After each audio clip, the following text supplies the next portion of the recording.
Are you ready to unlock your full potential and maximize your productivity? Look no further than Productivity Smarts, the ultimate audio podcast hosted by renowned productivity expert Gerald J. Leonard. In every episode, Gerald shares captivating stories, invaluable tips, and cutting-edge strategies that will transform the way you approach productivity. Whether you're looking to reduce stress, overcome overwhelm, or simply get more done in less time, Productivity Smarts has got you covered. But that's not all. You'll also gain inspiration from real-life success stories of individuals who have achieved greatness through productivity. Plus, you'll learn the latest tools, techniques, and habits that will help you achieve a new level of happiness and fulfillment in your personal and professional life. So why wait? Join us every week as we delve into the exciting world of productivity and help you unleash your full potential. Get ready to take your productivity to the next level with Productivity Smarts. As a productivity expert and host of the Productivity Smarts podcast, Gerald J. Leonard has been a proud supporter of Kiva since 2011. Kiva is a non-profit organization that helps entrepreneurs in third-world countries access the capital they need to start or grow their businesses. By making a small loan through Kiva, you can help these entrepreneurs achieve their dreams, support their families, and contribute to their local economies. And with a repayment rate of over 96%, your loan can be relent to another entrepreneur once it's repaid, creating a ripple effect of positive change. So if you're looking for a meaningful way to make a difference in the world, consider making a loan through Kiva. With loans as small as $25, anyone can be a microlender and help change lives. Visit kiva.org to learn more and start lending today. All right, so today I'm speaking to Pastor Ray Lane. He is 92 years old. He's a veteran and saved from being aborted during the Great Depression. He has written a fantastic book called Conceivable and the Unlimited Potential of the Unborn. The larger I live, or the longer I live, the more I have come to believe that God puts us where He wants us to be for a specific purpose. My way of living has been to simply to do my best and where I find myself. I have come to realize that my mentors, learning opportunities, and faith in God have been what has led to a life of experience and contribution to society, and that has led to a satisfactory and pleasant life of achievement. Pastor Ray, welcome. Thank you. I'm happy to be here. Looking forward to what we do. Excellent, excellent. Now, Pastor Ray, I do have two questions that I always ask my guests, and this is about music, though. And so one of the questions is, what is your favorite style of music?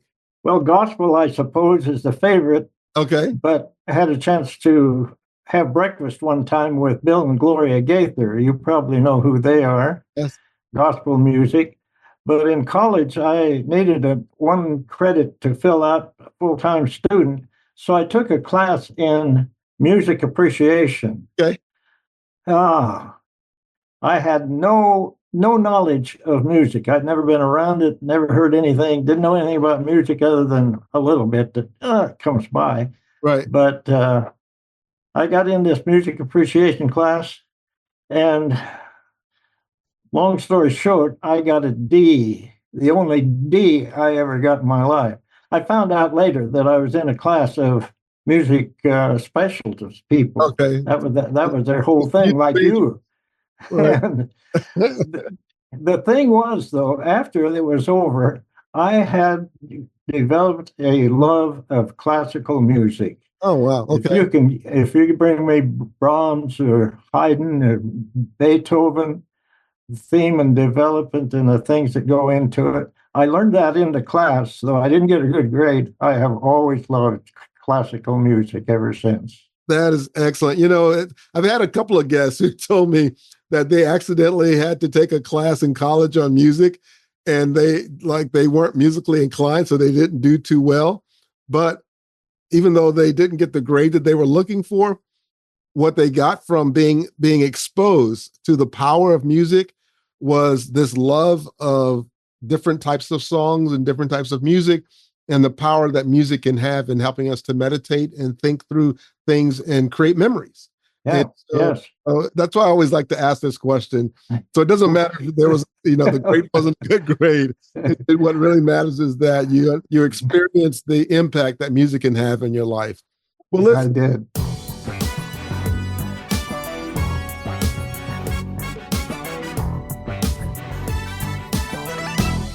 you've written a really good book, and I had a chance to read it, and it really reads about your life, right? You tell a story, you kind of chronicle your life and Yes. the journeys that you've been on, and obviously it hits a sensitive subject that we talk about, or that's talked about between the pro-life and conception and so on. And as we said earlier, our focus is the fact that you won that race from the standpoint of you were conceived, right? And Yes. you had experience, though, of others that were in your family that should have been in your family weren't in your family because they weren't conceived. And that caused some pain and some angst. But as you went through that process, you went through a journey in life that's made you successful or productive to where you're now telling your story. What do you think about your life and the experiences of your life has made you successful? Not so much, it doesn't matter if it's successful monetary wise, but just successful in being able to express yourself, write a book, and tell your story to help others out. Well, I think it started at home. My parents, even though I was unwanted at the time I was conceived, I got to live, and they were good parents to me. They never treated me as unwanted or anything like that. And when you're growing up on a farm, you learn how to do all sorts of stuff Right, early. right. We had a house that did not have running water or central heat. And remember, this was in 1931 and 2 when the Yeah, Great Depression was still on. right. Water got in the house by going outside the back door and pumping it and getting it in to the house in bucket or pitcher. The other facilities was a two-holer out in a little building behind the house. And we didn't have a refrigerator. We didn't have electricity in the house for a year or two. And life was interesting, but it was educational. I didn't realize how educational until I looked back and thought about it as comparing what might have been or what didn't happen, what did happen is what I focused on. Yeah. So I went through grade school and became a valedictorian in my grade school. That was a big deal for me, even though there were just 12 students. But I was part of a county where there were thousands of students. Boise is the capital of the state. And I was rated third in this county, so I wasn't too bad. Okay. And school was fun and easy for me. Education came from my teachers, Yep. my mentors, all the way through. I had great people in my life. My first grade teacher got an opportunity to move to Alaska with her husband and become a teacher on Kodiak Island during World War II. Oh, wow. And they were being paid big money to live in the wilderness. And she was such a great mentor for me that even when my daughter was born, I named her after my first grade school teacher. But life was full of excitement and learning. I've always had a great curiosity, so Yes. that helps too.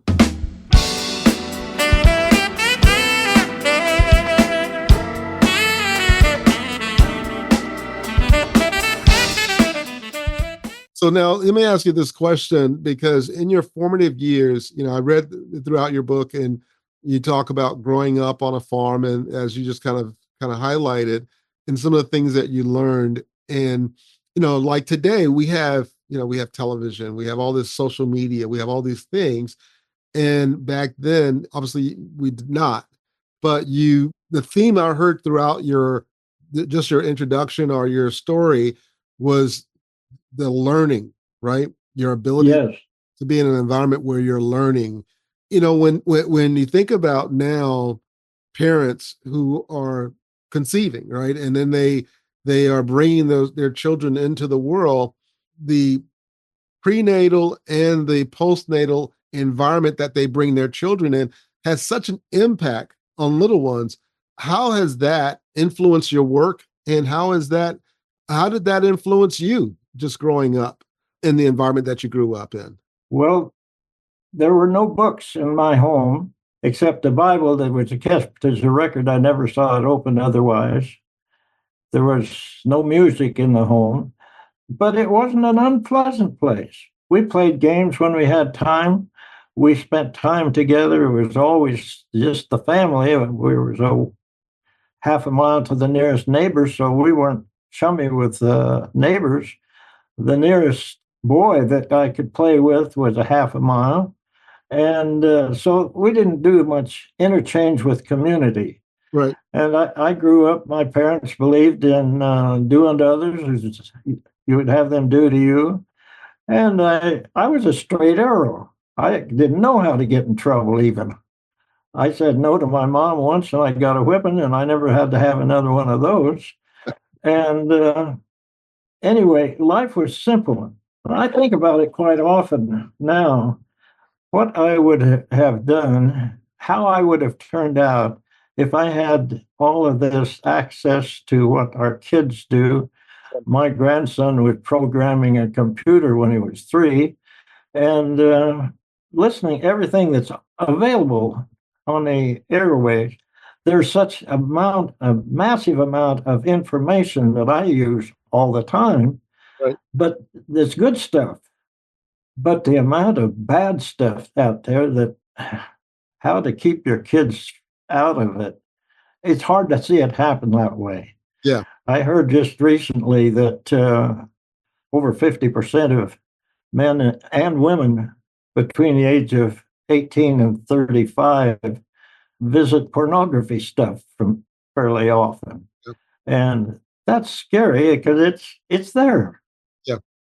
Yeah. There's so many different choices that we all have to make. And yet, when you were growing up and born, a lot of those choices were limited in what you could get into and what was available.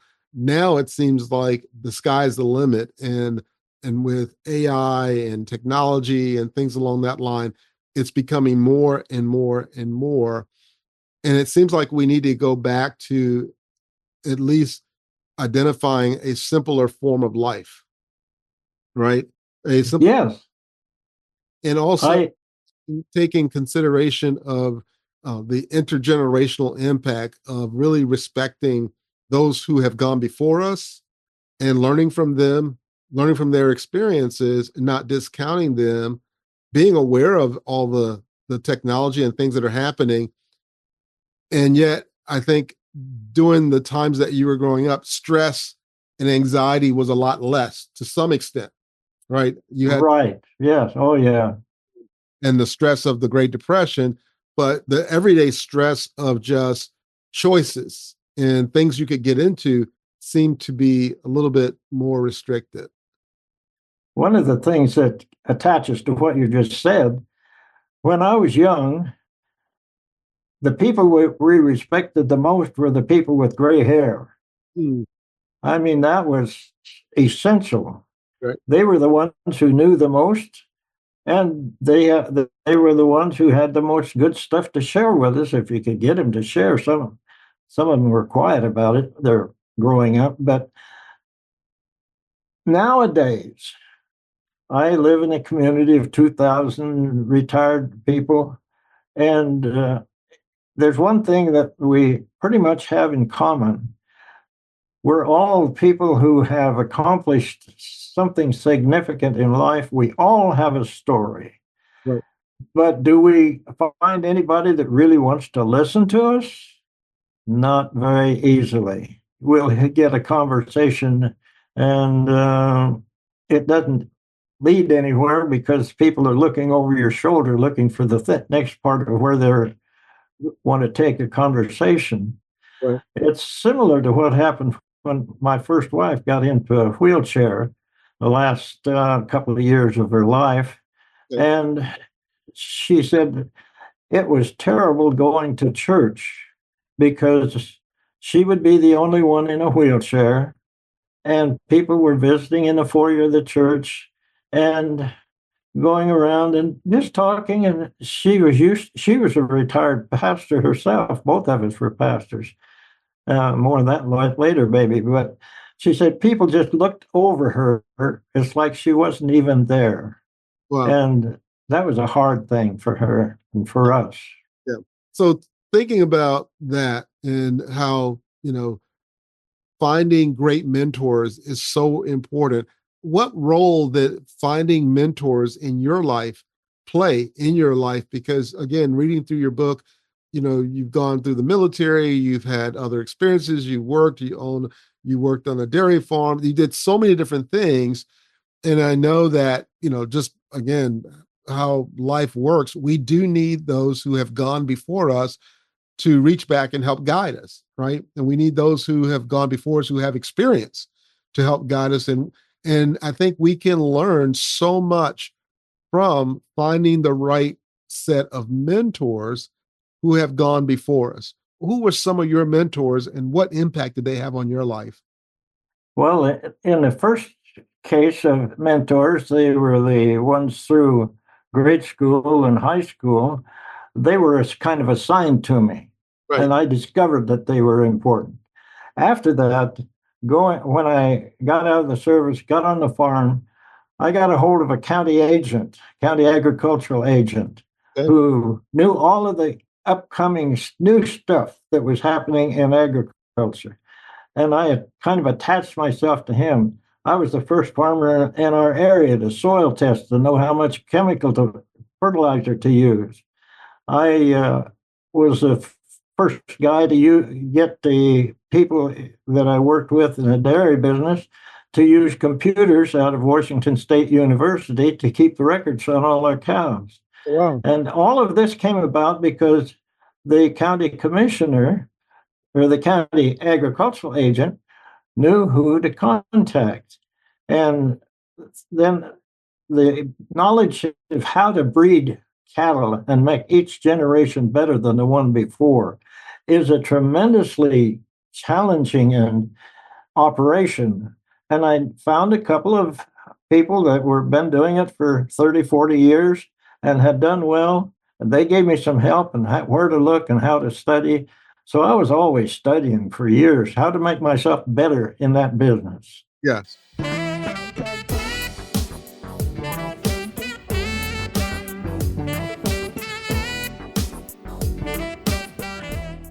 I think that's a really critical point because as I've grown my company, so my company it started off as a solopreneur.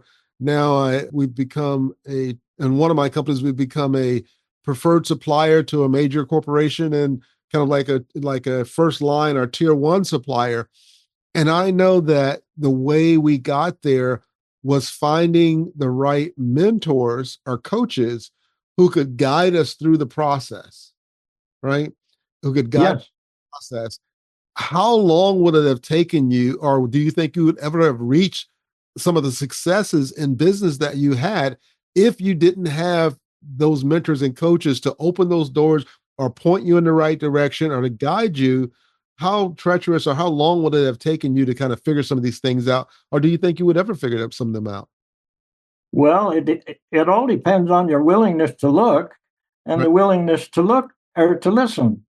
But I was in the business 18 years, Okay. and I had really reached the pinnacle of where I could go if I stayed there. And one night I was reading in the Bible a little book of Titus, and I read a verse in there, 3 verses in there that described what a minister is supposed to be. And I heard a voice right in my ear or in my head say, "That's you." And I read it 3 times, and the voice said again, "That's you." Now, this is a very uncommon situation, but it did happen for me. 3 times I read it, 3 times I heard, "That's you." The phone rang, and a wealthy man who owned the property next door to me across the fence, wanted to know if I knew where there was a farm that could be bought that his farm manager could add to his operation. And I said, "I certainly do." And I sold my farm Wow. right then. And the next morning before breakfast, situation happened and I was able to sell my cows. Boomity boom. So within a few hours, I went from a happy-go-lucky with the best herd in the state and selling cattle and doing really well. I went from that enterprise to being called to be a minister of God. And that's one of the things that built my spiritual life of understanding. We're going to run out of time, but let me share a couple of things that build my faith. Yes. Which is part of, there's mentors, there's study, there's faith. Yep. Well, after we became pastors, we were pastoring in Los Alamos, New Mexico, where the bomb was built, and we had arranged to have a minister, a retired missionary, come and speak to our church. Right. And another church. We're going to have a big meeting. Well, the day I was to drive to to Albuquerque and pick him up, phone rang at 7:00 in the morning, and Elmer says, "I can't get there today. I'm sorry." I said, "Elmer, what's going on?" He said, "Well, the airport is fogged in here in Oklahoma City. No planes are coming in, none are going out." I said, "Oh, Elmer, this is terrible." And then a thought came to my mind. It's unbelievable as I look back. I said, "Elmer, I mean, I'm talking to a guy that would be similar to the Pope or something, a big guy in the service."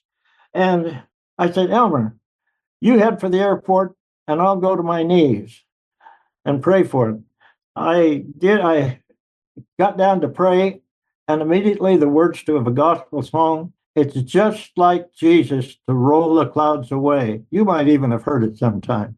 Yeah. Anyway, I heard those words and I got up, got my car, drove 2 hours to Albuquerque, and the plane that he was scheduled to be on was scheduled to land in Albuquerque. And I didn't know for sure until I saw him walk off that plane. Wow. And several incidents like that just show me that God is very, very close, or can be. And I come close to dying, I don't know how many times. 3 times I've been in cars that were totaled, and none of my fault. But anyway, 3 vehicles were totaled when I was in them, and I just got one small injury. Right. Well, maybe 2, but I was out hunting one time. I did a lot of hunting when I was young for deer and elk and antelope. And I was on a hillside, and there was some hunters across the gully from me, and I heard a bing, and a bullet went right by my ear. I heard it. Wow. And I can tell you that a bullet going by your ear sounds like a bumblebee. Boop, and it's gone. 3 times I almost drowned, and because living on a farm, I never learned how to swim, but I could dog paddle slightly. But a number of other times, and I don't know how many times I could have died, and nothing has happened. So it's been a building of faith that helps me all the way along. Right. And it's been a great journey. And it seems like the longer I live, the more I appreciate life. Yep. Because there's so many different ways that I could have died. Right. And I've had some really crazy instances of fun happen as well. If you don't mind, I'll share one about when I was after retirement from the pastoral service. I was working as a funeral director, and I got called to do a lot of funerals as pastor. And this one time I was called to meet a family one day and then do the funeral service or memorial service the next day. And I went to the home. It was a doctor had passed away, and his home was packed with horns and antlers from hunting all over the world. Lots of them, lots and lots of horns. The whole house was full of them. And we were gotten into the service the next day, and the family sitting in the front row, and the chapel is full. And I said, I was making remarks about how nice the family was. And I said, that house that they live in is the horniest place you'll ever go. Well, there was a deadly silence for a couple of seconds. And then laughter broke out in a major way. The place roared with laughter. And I kind of stopped and gathered my thoughts and went on with the service. When it was over, the widow told me, she said, Pastor, when I die, I want you to do my funeral service too. But the funeral director said, you're never working here again. So anyway, my life hasn't been dull.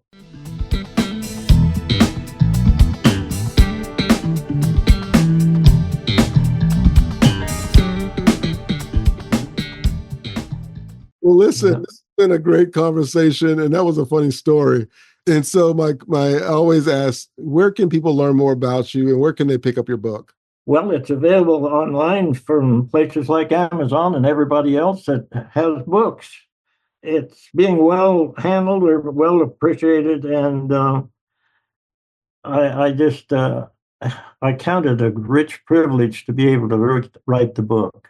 Excellent. Again, I read through it, and it has a lot of great stories like the one you just shared. You have pictures. I think you even have a picture of one of the cars that you rolled over in that got crushed, but that you walked away from. But it really tells a life well lived. That, again, the essence of the book is that you are allowed to be born, and because you have experienced this full life. I mean, here we are speaking, and we're talking and sharing all these stories, and you're 92 years old. And so I want to honor that. I want to say thank you for, showing and sharing that story, and for coming on to the show and, focusing on what the show is about and helping people who are listening to realize that when we realize that we're here for a purpose, we're here for a reason, that it's our job to make a difference.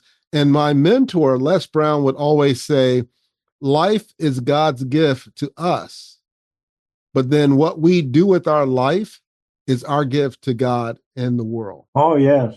And so, can I share what? Oh, excuse me. Go ahead, please. One more thought. Yes. I now live with my fourth wife. Okay. My first wife died after 57 years of marriage, and I didn't do well alone. And so I remarried fairly soon. Interesting lady. Then she was gone.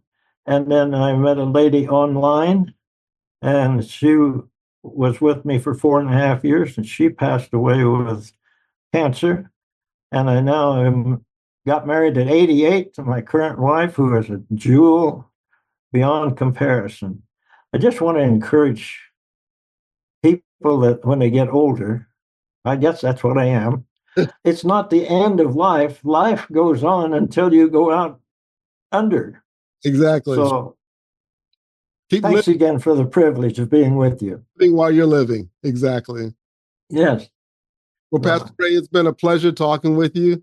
And thank you so much. I will put notes with the podcast about your book where people can go and find it. And I think you sent me some other links. I'll provide those as well. It has been a pleasure speaking with you. And I wish you even more years to enjoy this life that you've been given. Well, the doctor told me it recently. He says, you're in good health.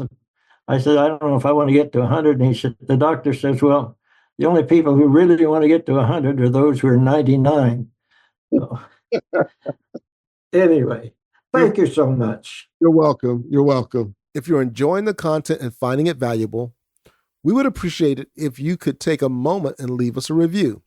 Your feedback is important to us and helps us reach a wider audience. If you leave us a 5-star review, it would mean the world to us. Not only does it help us improve the podcast, but it also helps us attract more sponsors and grow our community. Thank you again for your support and for listening to the Productivity Smarts podcast.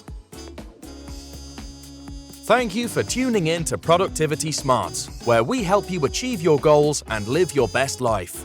We hope you've gained valuable insights and actionable strategies to boost your productivity and increase your happiness and fulfillment. Remember to apply what you've learned and keep striving towards your goals. And if you haven't already, be sure to subscribe to our podcast for more inspiring episodes and expert advice from our host, Gerald J. Leonard.